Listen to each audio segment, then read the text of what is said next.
The build-up for the Olympics and the aftermath were the hardest years of my career, no, unquestionably.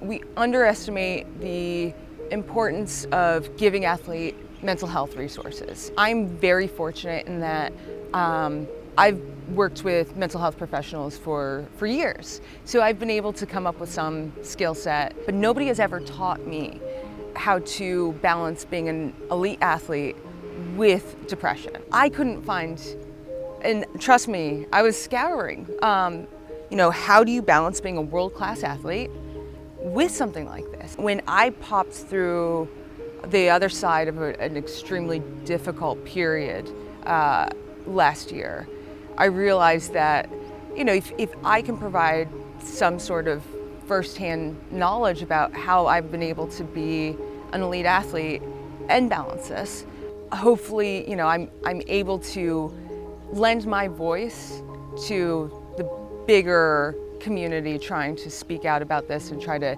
give athletes resources, just people resources, and normalize some of this. It's not just the pressures of elite sport, it's just being human. You know, the number of people who struggle with depression, who struggle with suicidal thoughts, this is, you know, it's part of human DNA.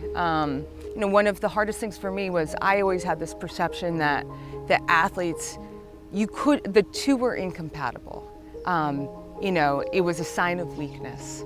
And it's not a sign of weakness, it's just who you are. You know, so if you can accept that this is part of who you are and just work around it, that's the goal. The goal is to empower every athlete, no matter who you are, no matter what your background is, and try to get the most out of you. Work with a mental health professional. You know, your friends and family love you, but they do not have the skills, unless they've been trained, they do not have the skills to be able to help you. So I think a lot of the time when we reach out for help is also often when you're in the thick of a depressive episode.